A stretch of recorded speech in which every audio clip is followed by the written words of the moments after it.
بسم الله الرحمن الرحيم. ياسين والقرآن الحكيم إنك لمن المرسلين على صراط مستقيم تنزيل العزيز الرحيم لتنذر قوما ما أنذر آباؤهم فهم غافلون لقد حق القول على أكثرهم فهم لا يؤمنون إنا جعلنا في أعناقهم أغلالا فهي إلى الأذقان فهم مقمحون وجعلنا من بين أيديهم سدا ومن خلفهم سدا فأغشيناهم فهم لا يبصرون وسواء عليهم أأنذرتهم أم لم تنذرهم لا يؤمنون إنما تنذر من اتبع الذكر وخشي الرحمن بالغيب فبشره بمغفرة وأجر كريم إنا نحن نحيي الموتى ونكتب ما قدموا وآثارهم وكل شيء أحصيناه في إمام مبين واضرب لهم مثلا أصحاب القرية إذ جاءها المرسلون إذ أرسلنا إليهم 2 فكذبوهما فعززنا بثالث فقالوا إنا إليكم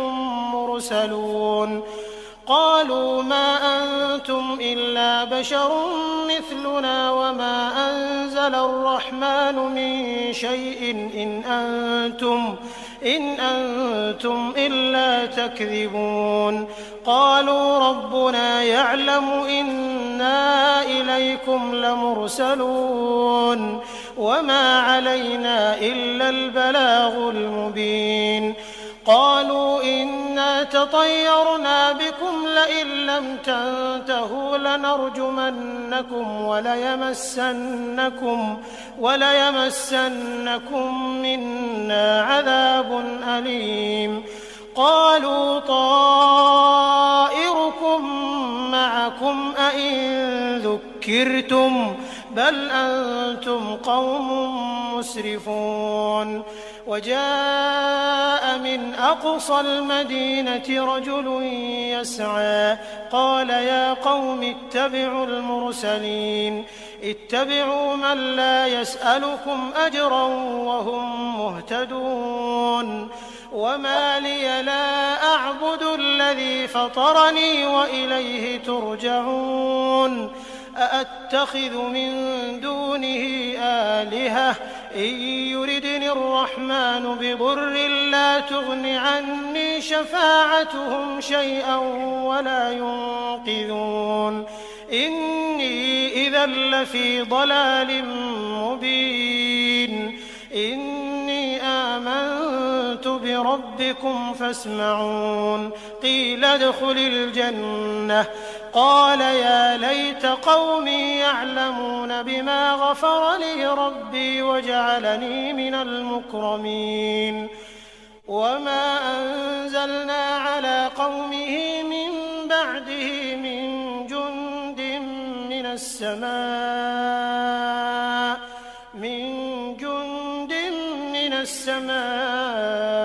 وما كنا منزلين إن كانت إلا صيحة واحدة فإذا هم خامدون يا حسرة على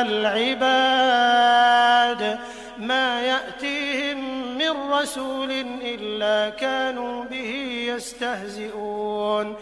ألم يروا كم أهلكنا قبلهم من القرون أنهم إليهم لا يرجعون وإن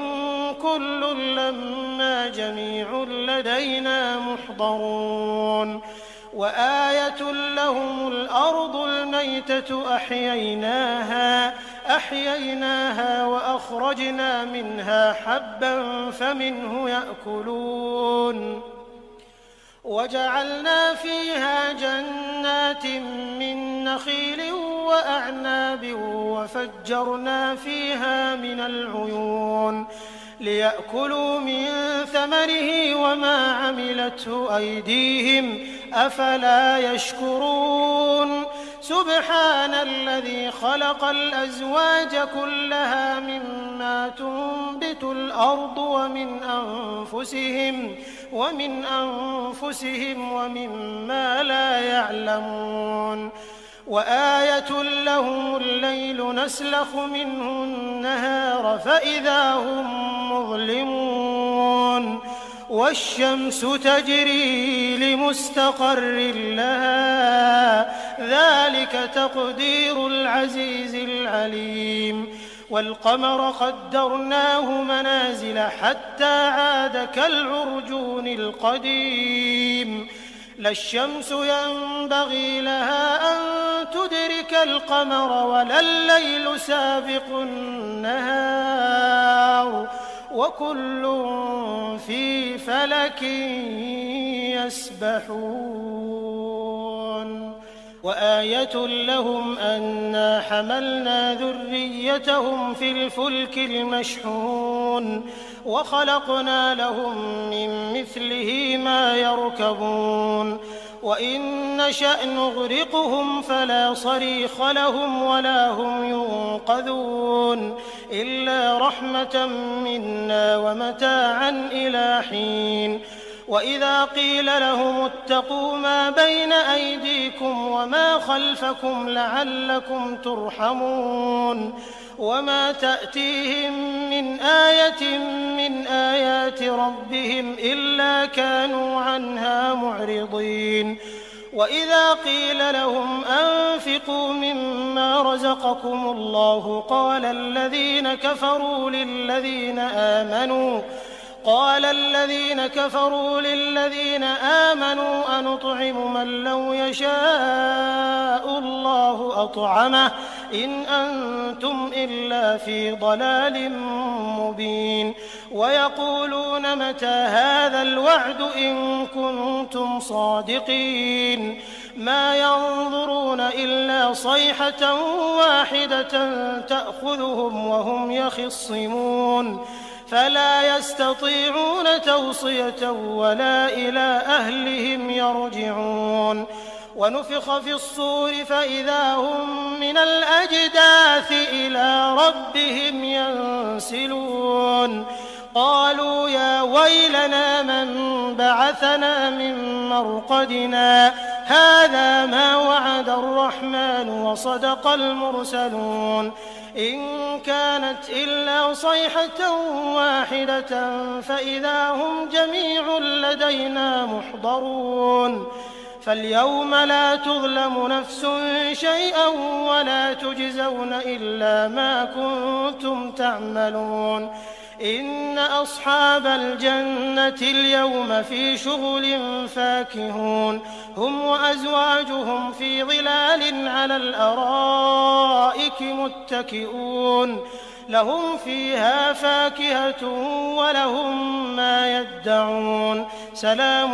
قولا من رب رحيم وامتازوا اليوم أيها المجرمون ألم أعهد إليكم يا بني آدم ألا تعبدوا الشيطان إنه لكم عدو مبين وأن اعبدوني هذا صراط مستقيم ولقد أضل منكم جبلا كثيرا أفلم تكونوا تعقلون هذه جهنم التي كنتم توعدون اصلوها اليوم بما كنتم تكفرون اليوم نختم على أفواههم وتكلمنا أيديهم وتشهد أرجلهم بما كانوا يكسبون ولو نشاء لطمسنا على أعينهم فاستبقوا الصراط فأنى يبصرون ولو نشاء لمسخناهم على مكانتهم فما استطاعوا مضيا ولا يرجعون ومن نعمره ننكسه في الخلق أفلا يعقلون وما علمناه الشعر وما ينبغي له إن هو إلا ذكر وقرآن مبين لينذر من كان حيا ويحق القول على الكافرين أولم يروا أنا خلقنا لهم مما عملت أيدينا أنعاما فهم لها مالكون وذللناها لهم فمنها ركوبهم ومنها يأكلون ولهم فيها منافع ومشارب أفلا يشكرون واتخذوا من دون الله آلهة لعلهم ينصرون لا يستطيعون نصرهم وهم لهم جند محضرون فلا يحزنك قولهم إنا نعلم ما يسرون وما يعلنون أولم ير الإنسان أنا خلقناه من نطفة فإذا هو خصيم مبين وضرب لنا مثلا ونسي خلقه قال من يحيي العظام وهي رميم قل يحييها الذي أنشأها أول مرة وهو بكل خلق عليم الذي جعل لكم من الشجر الأخضر نارا فإذا أنتم منه توقدون أوليس الذي خلق السماوات والأرض بقادر على أن يخلق مثلهم بلى وهو الخلاق العليم إنما أمره إذا أراد شيئا أن يقول له كن فيكون فسبحان الذي بيده ملكوت كل شيء وإليه ترجعون